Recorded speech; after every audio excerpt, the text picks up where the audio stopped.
Hoy en el frasco. Esta es la mayor reserva, hay que repetirlo hasta el cansancio, de petróleo y de gas del planeta, del mundo. En Venezuela se vivía tan bien que era un país del que nadie se quería ir.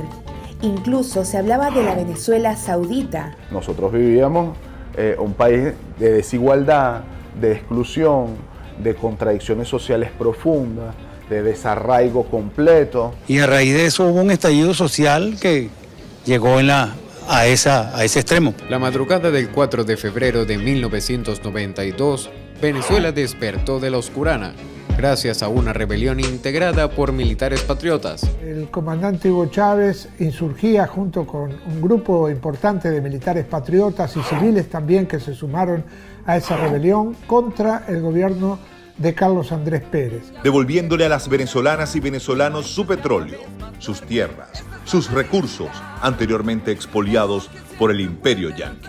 Estados Unidos considera que la democracia está en riesgo en Venezuela. El gobierno de Estados Unidos aclara que apoya a los venezolanos y que está comprometido con la defensa de la democracia en el país. Que en el fondo no quieren nada de democracia para Venezuela ni derechos humanos.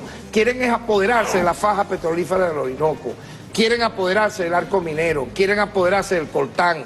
Quieren apoderarse de las aguas. How about we're buying oil from Venezuela?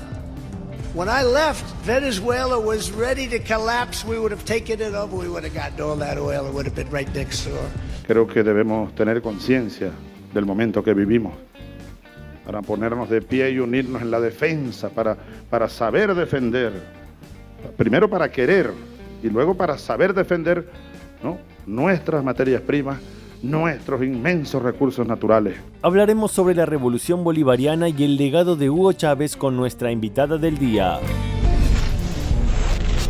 El Frasco, un programa que vale oro negro. ¿Qué tal? ¿Cómo están? Bienvenidos a un nuevo programa del Frasco, medio sin cura, esta suerte de recipiente donde se dan cita a las noticias de la semana, lo que se dice en las redes sociales y lo que supuestamente es la realidad internacional. América Latina es una de las regiones más ricas del planeta, tanto en recursos naturales como en biodiversidad. Y para sus pueblos eso puede significar una gran bendición, pero también una amenaza. La naturaleza dotó al sur del planeta de todo lo que sostiene y favorece la vida. Por lo tanto, para el sistema capitalista y sus multinacionales, necesitados de mantener sus niveles de producción y consumo, no son precisamente su ideal los gobiernos independientes que asumen para bien de sus pueblos el control de sus recursos. Ahora, ¿cuáles son concretamente esos recursos que abundan en la región, como por ejemplo el petróleo, también llamado? Bueno, la reserva más grande de oro negro está aquí, pero también de oro azul, de agua dulce, y de oro verde, alimentos, bosques, la flora, la Amazonía. ¿Y cuál es precisamente uno de esos países donde abundan esos recursos que son tan pretendidos por las multinacionales? Esta es la mayor reserva, hay que repetirlo hasta el cansancio, de petróleo y de gas del planeta, del mundo. Ahora, ¿muchos recursos significan bienestar para todo el pueblo? Porque la prensa dominante ha pretendido instalar durante años que antes de la revolución bolivariana, Venezuela era un paraíso generalizado. En los 70 Venezuela era la modernidad, de nadar en petróleo a la pobreza absoluta. Así se hundió Venezuela. Venezuela, ¿cómo se echó a perder este paraíso? Era la Venezuela infinita. Parecía que nada podía ir mal cuando en los 80 el mundo todavía miraba con admiración al país caribeño. ¿Qué es lo que el mundo miraba con admiración concretamente? ¿Cómo distribuía la riqueza el gobierno que tenía estrechas relaciones con Estados Unidos y Europa? Con todo y eso, estar en relaciones estables, ¿no?, con las hegemonías europeas y norteamericanas, nosotros vivíamos un país de desigualdad, de exclusión, de contradicciones sociales profundas, de desarraigo completo. Una desigualdad producto de políticas patrocinadas, cuando no, por el Fondo Monetario Internacional. ¿Qué habrán sugerido? Ajuste y plan de choque. Pero esas medidas llevan a un estallido social. Correcto. 15 de enero de 1989, Carlos Andrés Pérez anunciará severas medidas de ajuste económico en Venezuela. 17 de febrero de 1989, el presidente de Venezuela anuncia un plan de choque para afrontar la grave crisis económica del país. Y a raíz de eso hubo un estallido social que llegó a ese extremo. Un estallido social donde el pueblo salió a las calles y se rebeló por primera vez contra ese paraíso del que hablaban algunos medios. El día en que bajaron de los cerros, lo que temía la Caracas acomodada, la irrupción de los marginados, ha bañado de sangre el país y es solo un aviso. La explosión social de esa rebelión popular del 27 y 28 de 1989 nos habló de un pueblo que estaba decidido, ¿no? Que estaba listo, que además no soportaba seguir o que se incrementaran los niveles de explotación y de expoliación de la riqueza nacional hacia los intereses foráneos. ¿Y cómo habrá respondido el gobierno que era afín a los intereses de Estados Unidos? Seguramente con una amable muestra de democracia, libertad y derechos humanos. Caracazo, cuando los militares masacraron a los civiles. En 1989, la ciudad de Caracas vivió una escalofriante matanza de ciudadanos que se rebelaron contra el FMI. Los primeros disparos fueron de advertencia, pero luego tiraron a matar. Porque esa era la orden, disparar y generar ese máximo terror en nuestra población, pero fíjate lo que desencadenó. Justamente esa masacre, que según algunos informes dejó más de 3.000 asesinados, desencadenó en otra rebelión, pero en este caso no solo de civiles, sino también por parte de los militares, 4 de febrero de 1992.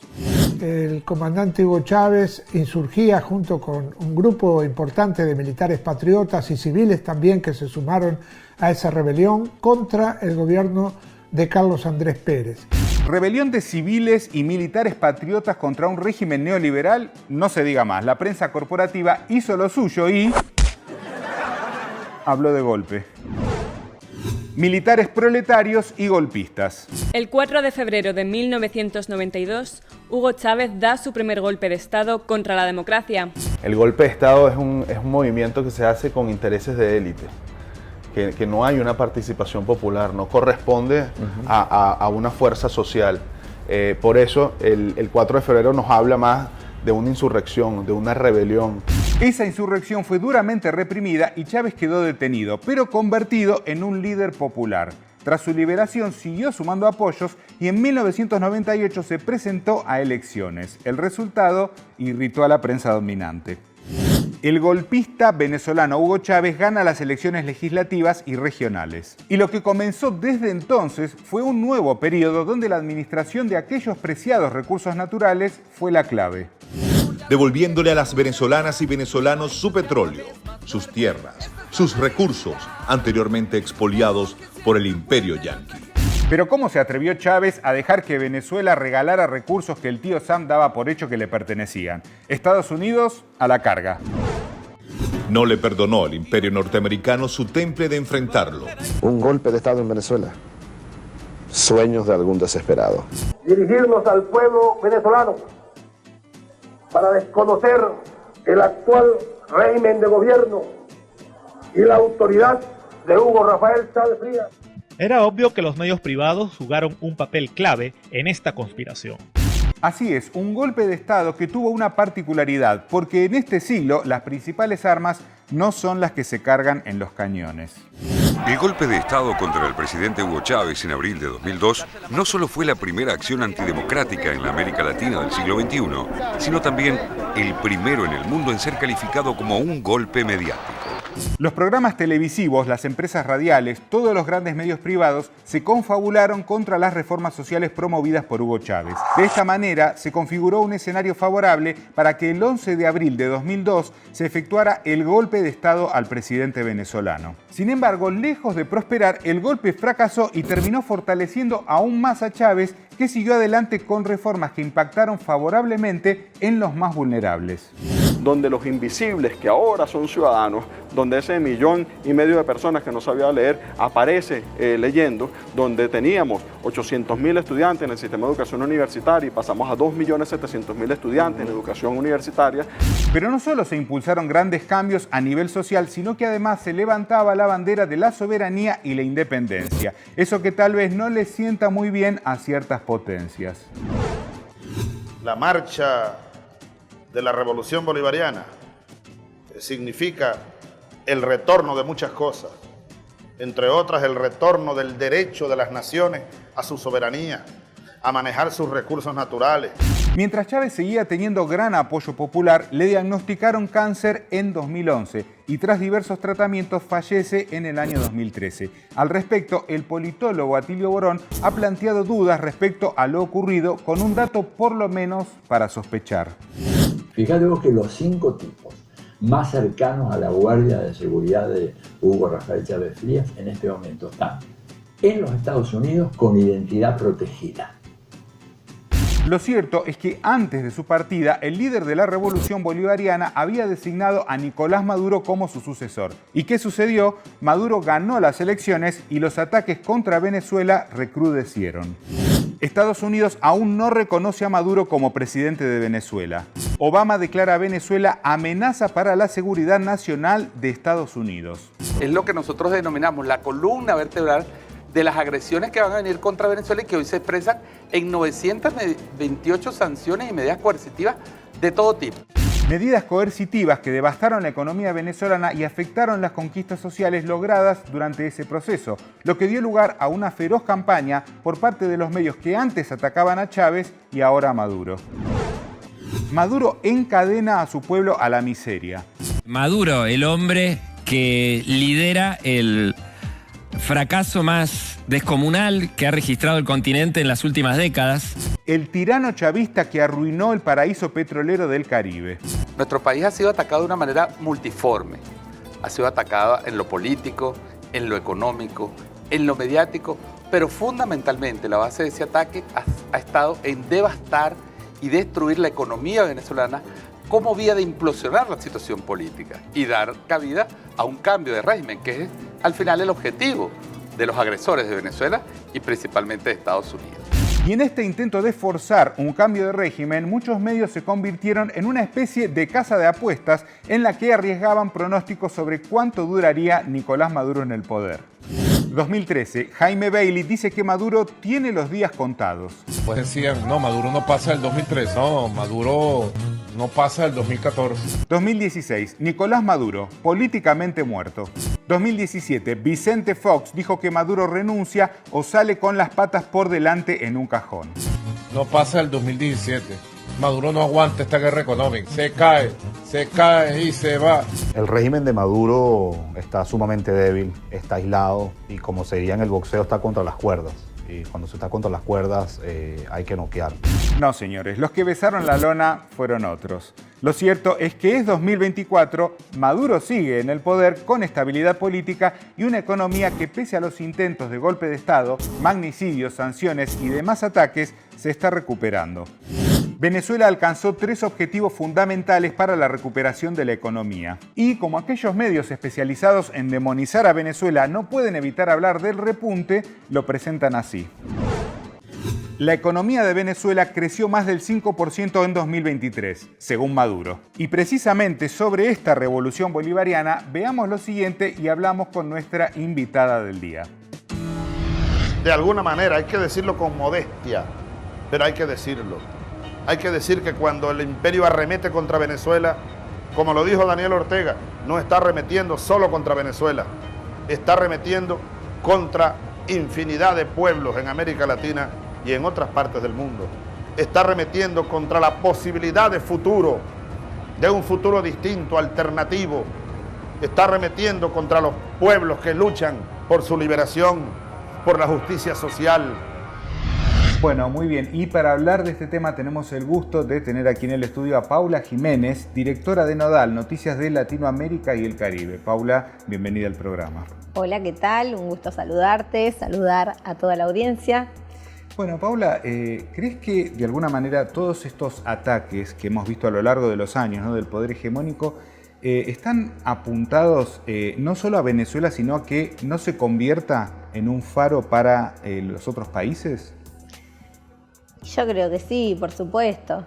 Creo que hay algo de las construcciones contrahegemónicas, cuando logran ser contrahegemónicas, que molestan mucho, ¿no? Ante ante tanta sumisión que se consigue por ahí de los gobiernos, incluso los gobiernos progresistas, socialdemócratas, que rápidamente se alinean a los intereses por no soportar las presiones o por no querer soportarlas, encontrar un desobediente, ¿no? Un país desobediente como Venezuela, que asumió las consecuencias de lo que significa ser desobediente, de no seguir las reglas de lo que impone y de lo que pide los Estados Unidos para América del Sur, ¿no? Que ya desde la doctrina Monroe tiene destinado qué quiere para América Latina, qué América Latina quiere. Cuando aparecen estos procesos, como es el caso de Cuba, como es el caso de Nicaragua y concretamente en Venezuela, y tantas revoluciones y tantos procesos populares que ha habido, lo que buscan, por supuesto, es cercenarlos, ¿no? Porque pasan a ser el mal ejemplo. Porque Latinoamérica es un pueblo de lucha, ¿no? De levantamientos, de luchas emancipatorias, de luchas por la independencia. Entonces, estos malos ejemplos pueden volverse muy peligrosos en un punto para el resto de los países. Bueno, Paula, justamente Chávez lo que solía manifestar recurrentemente, ¿no? Y que es un tema que a veces se quiere como dejar de lado en la agenda, es la posición geoestratégica de Venezuela, pero aparte la enorme cantidad de los recursos naturales, ¿no? ¿Es así? Sí, claramente. Creo que una de las grandes obras que Chávez dejó fue trazar una geopolítica del petróleo, ¿no? El recurso natural con el que, por lo menos hasta hace poco y todavía se movía la industria capitalista, la tenía Venezuela y por supuesto estaba planteado como un país rentista, un país de explotación, y Chávez trazó una geopolítica del petróleo y junto con eso también pensó una geopolítica de la gestión de los recursos naturales en América Latina.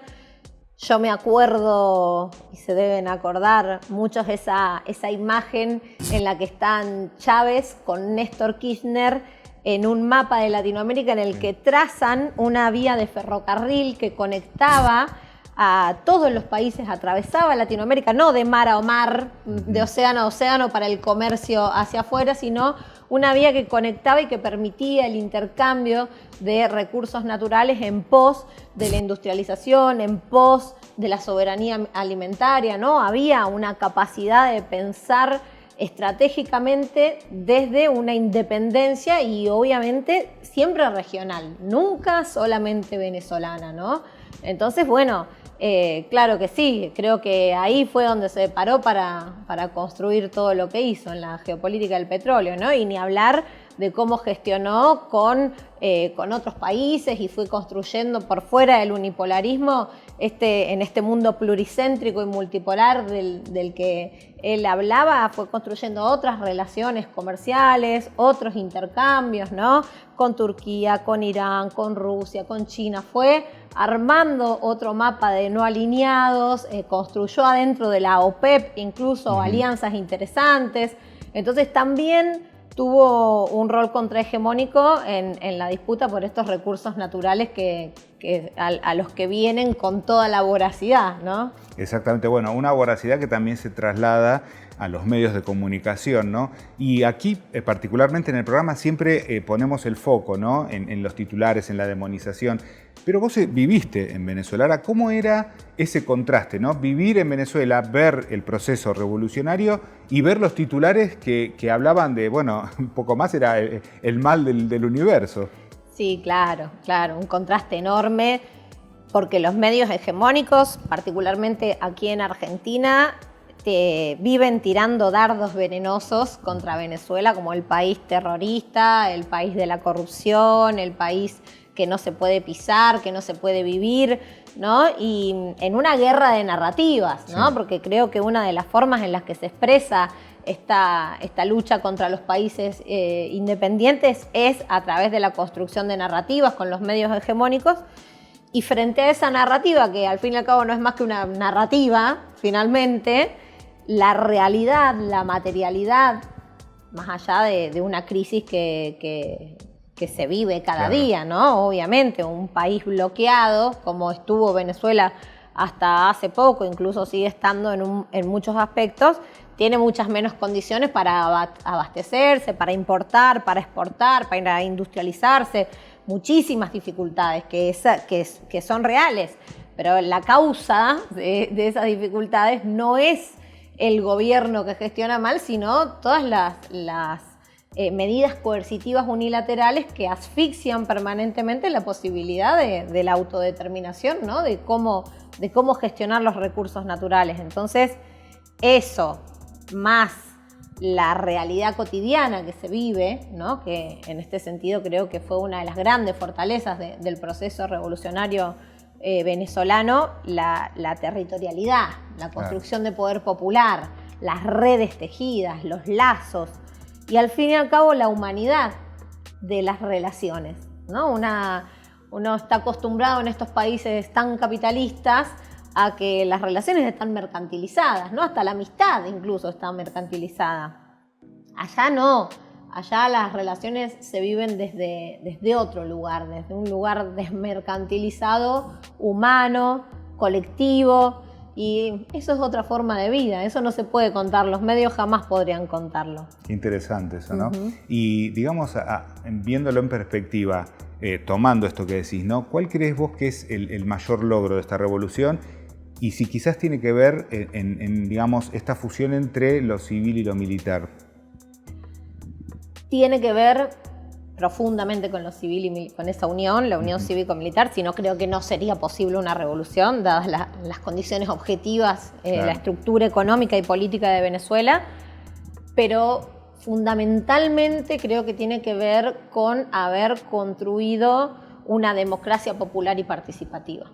Creo que la gran fortaleza del proceso bolivariano, venezolano, es haber construido una democracia popular y participativa donde había una red construida comunitariamente. Entonces, esa red me parece que es lo que hace invencible al proceso bolivariano, ¿no? Cuando fue lo de la batalla de tienditas, cuando quisieron entrar la ayuda comunitaria en Colombia, ¿qué fue lo que hizo que no pudieran entrar? En otro país se juntó la milicia, la juventud, el partido, las organizaciones, estuvieron todos defendiendo la frontera. Y entonces me parece que esa construcción de poder popular es lo que hace que la revolución siga en pie, fundamentalmente. Ahora, pensando también desde una mirada exterior, ¿no? Vemos que el proceso revolucionario de Venezuela es admirado, por ejemplo, en Palestina, en Irán, ¿no? En países que tienen este fuerte componente antihegemónico, ¿no? ¿Vos lo ves así? Sí, por supuesto.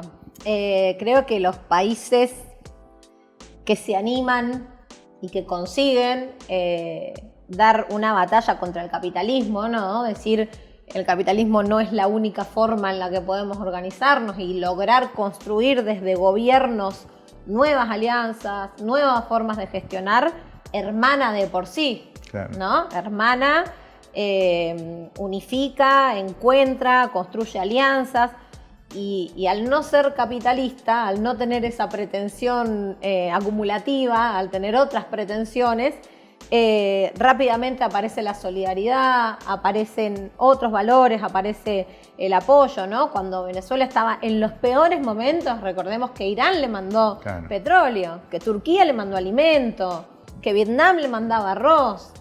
Fue fundamental el apoyo de esos países que estaban construyendo otros procesos, porque son luchas que hermanan, se comparte el mismo enemigo opresor, si se quiere, que quiere atacar esa autodeterminación, esa otra elección que hacen los pueblos, ¿no? Estas revoluciones que vienen a transformar las formas de gobernar y que, bueno, molestan tanto. Entonces también es fundamental, estratégico y necesario construir esas alianzas entre quienes pensamos distinto, ¿no? Paula, muchísimas gracias por haber estado en el programa. Gracias a vos por la invitación. Bueno, y nosotros, como siempre, nos vamos a un retro-tweet, una frase del pasado que seguramente ya se imaginan de quién es. Vean. Como dijo el poeta Andrés Eloy, ¿qué importa que estos ojos míos no vean la patria que sueño? Lo que importa es que en los ojos que la van a ver palpite mi sangre. Hugo Chávez. Evidentemente pueden sancionar a un país, bloquear la comercialización de su principal recurso, demonizarlo día a día en los medios, acusarlo de todo mal, intentar incluso asesinar a su presidente. pero quizás no exista la tecnología suficiente para doblegar la conciencia de un pueblo que ya sabe lo que pretenden sus enemigos. Los esperamos la próxima semana, como siempre aquí por Hispan TV. Muchas gracias. Seamos libres, lo demás no importa nada.